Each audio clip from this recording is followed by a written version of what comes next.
پریشانیاں آتی ہیں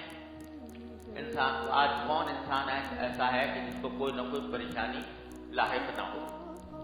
ہر طرح کے افکار میں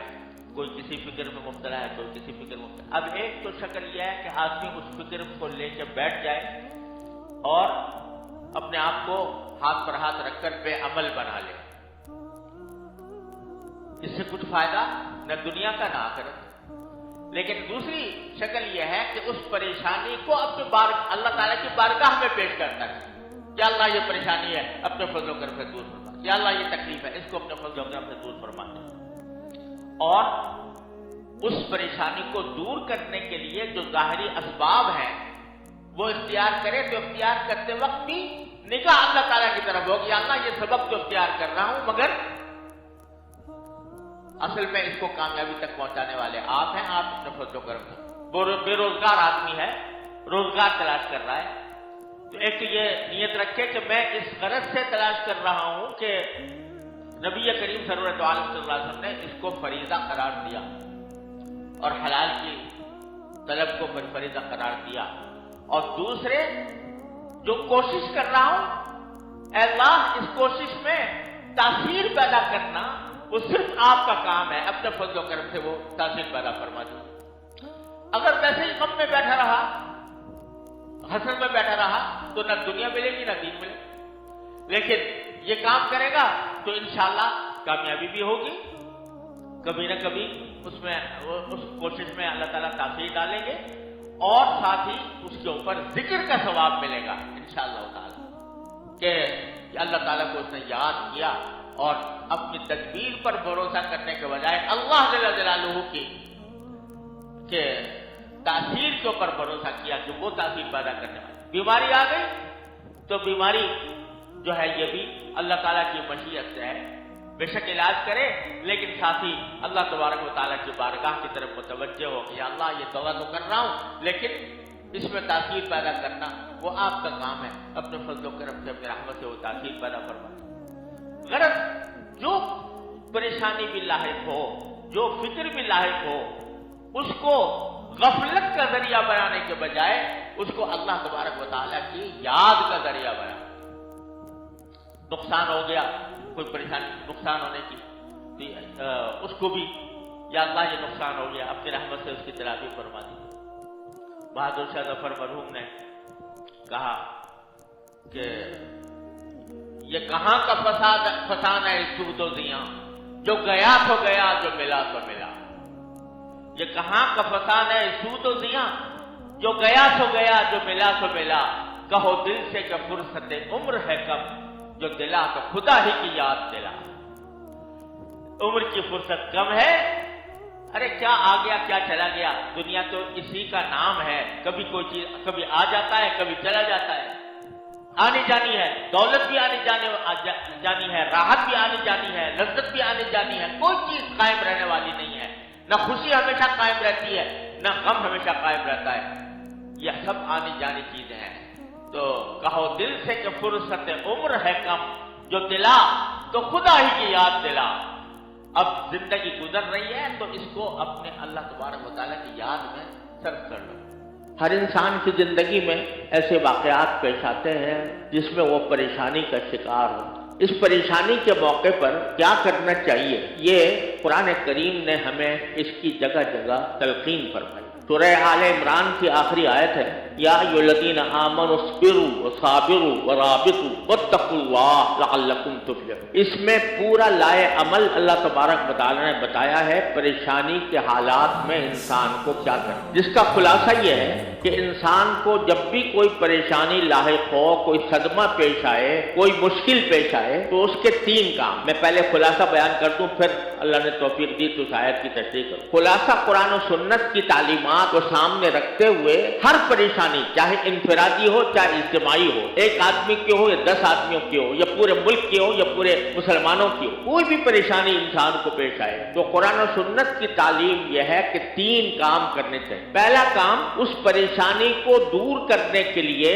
جو کچھ اپنے بس میں ہے وہ کوشش کرے، صرف دعا پر اکتفا نہ کرے بلکہ کوشش کرے، یعنی اپنی عملی کوشش کرے جتنی انسان کے بس میں ہے وہ کوشش، اس کوشش میں کمی نہ کرے۔ مثلا ایک شخص بے روزگار ہے، پریشان ہے، تو اس کا پہلا کام یہ ہے کہ وہ اپنی کوشش کرے روزگار تلاش کرنے کی۔ صرف اگر دعا ہی کرتا رہے کہ یا اللہ مجھے روزگار دے دے، اور گھر میں بیٹھا ہے اور مصلی پہ بیٹھ کر دعا کرتا ہے اور کبھی کوشش نہیں کرتا کہ مجھے روزگار کہاں سے ملے گا، کوئی ملازمت، کوئی مزدوری، کوئی پیشہ اختیار کرنے کی فکر ہی نہیں ہے، گھر میں چارپائی توڑ رہا ہے اور کوئی حرکت نہیں کرتا، صرف دعا کرتا ہے کہ اللہ مجھے روزگار دے دے، تو یہ ایک مسلمان کا کام نہیں ہے۔ مسلمان کا کام یہ ہے کہ ہاتھ پیر ہلائے، اپنی سی کوشش کرے، روزگار کے جہاں مواقع ہیں وہاں جا کر روزگار تلاش کرے، کوئی ملازمت کر سکتا ہے اس کی درخواست دے، کوئی تھوڑے بہت پیسے ہیں اس کے ذریعے کچھ روزگار بنا سکتا ہے اس کی کوشش کرے، پھر اللہ سے دعا کرے۔ تو پہلا کام جو ہے وہ اپنی سی کوشش کر لینا، ہر کام میں، ہر معاملے میں۔ ایک شخص بیمار ہے، بیماری کے اندر پریشان ہے بیماری کی وجہ سے، تو اس کا کام یہ نہیں ہے کہ بس بیمار ہے تو بیمار پڑا رہے اور صرف دعا پر اکتفا کرے، بلکہ سنت یہ ہے نبی کریم صلی اللہ علیہ وسلم کی کہ کسی علاج کی فکر کرے، اپنی سی کوشش جو بیماری کو دور کرنے کی ہو سکتی ہے وہ کرے اور پھر دعا کرے، اللہ تعالیٰ کی طرف رجوع کرے۔ بھروسہ اس کوشش پر نہیں، بھروسہ اللہ تعالیٰ کے قدرت پر، اس کی رحمت پر۔ اپنی کوشش اس لیے ہے کہ میرے اللہ نے مجھے حکم دیا، میرے اللہ نے یہ کہا ہے کہ ہاتھ پاؤں باندھ کر نہ بیٹھو، کوئی کوشش کرو، کوئی قدم بڑھاؤ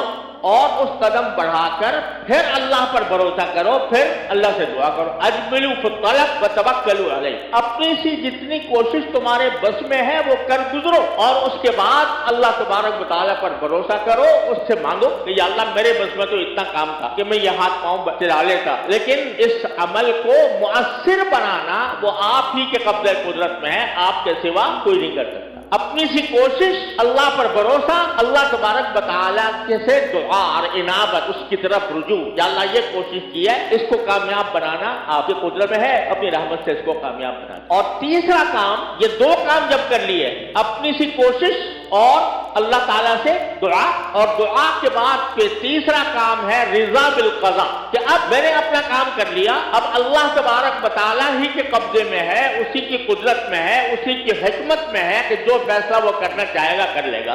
ہمیں اس پر کوئی اعتراض نہیں۔ اگر یہ تین کام انسان کر لے ہر مصیبت کے موقع پر، ہر تکلیف کے موقع پر، ہر پریشانی کے موقع پر، تو کیا ہے کہ اس پریشانی کا سدباب ہو جائے۔ اپنی سی کوشش، اللہ تعالیٰ سے رجوع اور دعا بھی اہتمام کے ساتھ، اور پھر کہتے یا اللہ میرے بس میں اتنا ہی تھا، میں نے کر لیا، اب اس کو انجام تک پہنچانا وہ آپ کا کام ہے، آپ جو فیصلہ کریں گے اسی پر میں راضی ہوں۔ اگر میں بے روزگار ہوں اور روزگار کے لیے میں نے کہیں پر کوشش کی ہے، کوئی ملازمت کی درخواست دی ہے، ایک دو جگہ میں نے چلا پھرا ہوں اور اس کے بعد اللہ تعالیٰ سے دعا کر لی کہ اللہ مجھے روزگار عطا فرما دیجئے، اب آدمی کو یہ مطمئن ہونا چاہیے کہ میں نے جو اپنے کرنے کا کام تھا وہ کر لیا، اب اللہ تعالیٰ جو فیصلہ کریں گے وہی بہتر ہوگا۔ روزگار مل جائے گا اللہ کا شکر ہے، نہیں ملے گا، جب تک نہیں ملے گا صبر کروں گا، اللہ سے کوئی شکوہ نہیں کروں گا، اللہ سے کوئی شکایت نہیں کروں گا، گلہ نہیں کروں گا۔ تو یہ تین کام ہیں جو ہر پریشانی کے بعد، یا پھر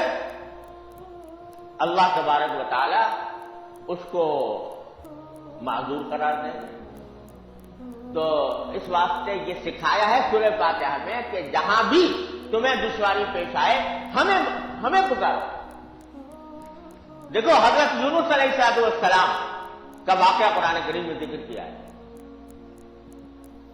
کیا آپ ہر مسلمان کو تقریباً معلوم ہے، حضرت یونس علیہ السلام کو ایک آزمائش یہ پیش آئی تھی کہ ایک مچھلی نے ان کو نگل لیا تھا اور مچھلی کے پیٹ میں چلے گئے، مچھلی بڑی تھی، اس کے پیٹ میں وہ چلے گئے، سما گئے۔ اب اندازہ کیجئے کہ ایک انسان ہے، جیتا جاگتا انسان، مچھلی کے پیٹ میں چلا گیا، اور مچھلی میں کے پیٹ میں اور جو کچھ پریشانی ہو وہ تو ہوگی ہی، لیکن اندھیرا ماحول، تاریکی، گھٹا ٹوپ اندھیرا۔ تو قرآن کریم فرماتا ہے فنادا فی الظلمات، ان اندھیریوں میں گر کر حضرت یونس علیہ السلام نے ہمیں پکارا، فنادى في الظلمات، ان اندھیریوں میں گر کر ہمیں پکارا، اللہ الہ الا انت سبحانک انی کنت من الظالمین، کہ اللہ آپ کے سوا کوئی معبود نہیں ہے، آپ پاک ہیں ہر عیب سے، اور انی کنت من الظالمین، میں نے ہی اپنی جان پر ظلم کیا تھا جس کی سزا میں یہ بھگت رہا ہوں، میں نے ہی اپنی جان پر ظلم کیا تھا۔ تو زبان سے تو اپنی ظلم کا اور اپنی غلطی کا اعتراف فرمایا اور پکارا کہ آپ معبود ہیں، آپ کے سوا کوئی نہیں ہے، لہذا اگر مچھلی کے پیٹ میں گیا ہوں تو بھی آپ ہی کی مشیت سے گیا ہوں،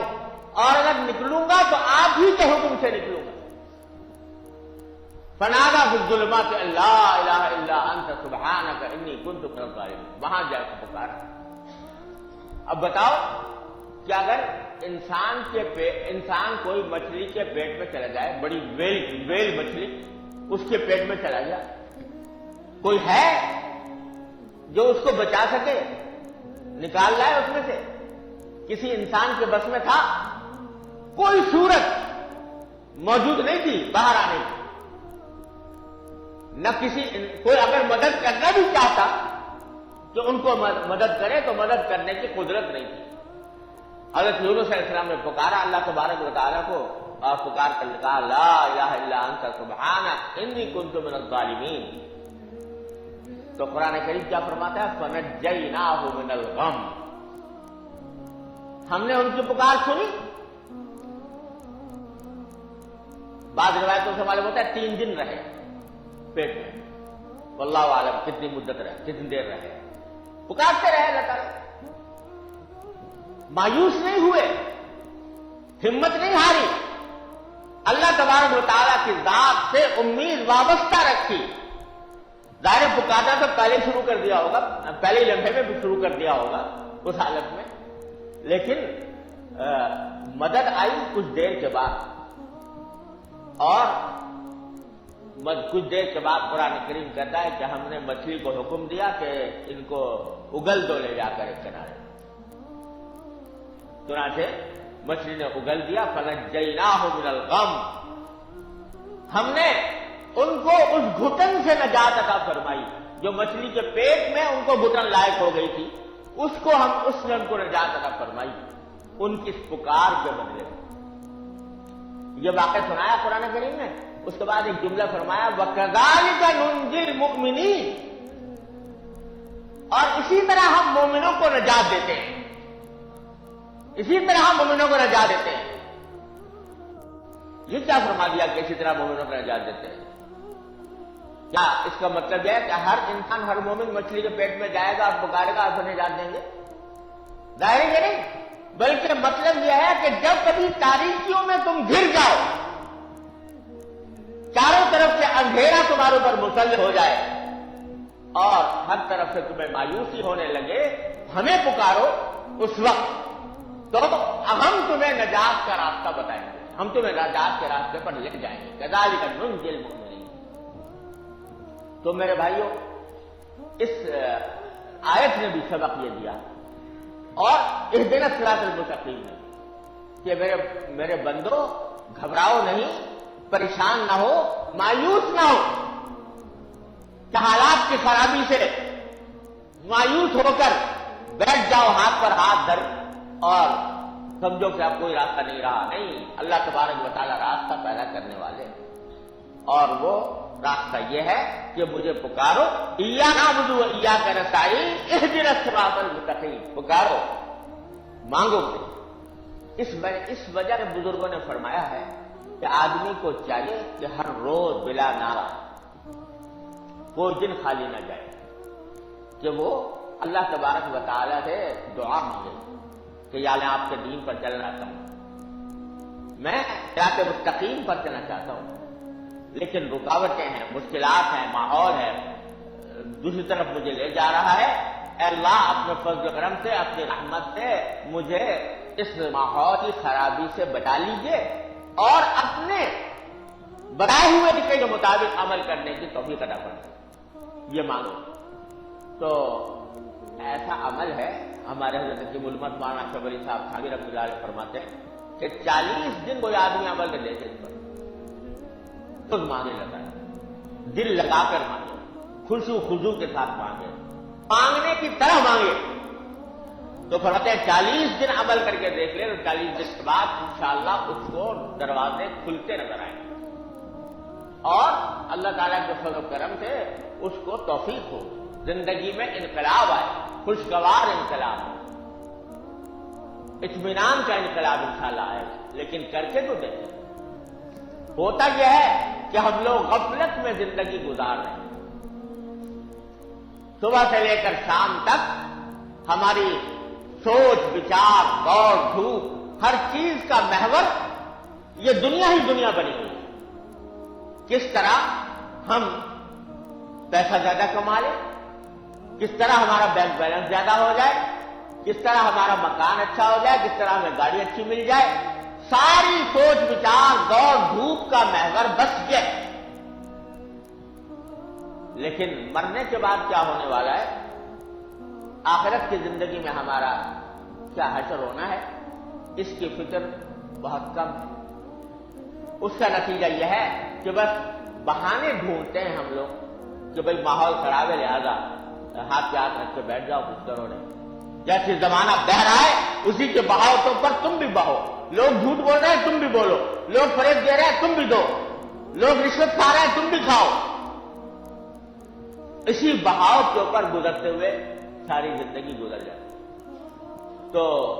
قرآن کہتا ہے کہ نہیں، خدا کے لیے ذرا سوچو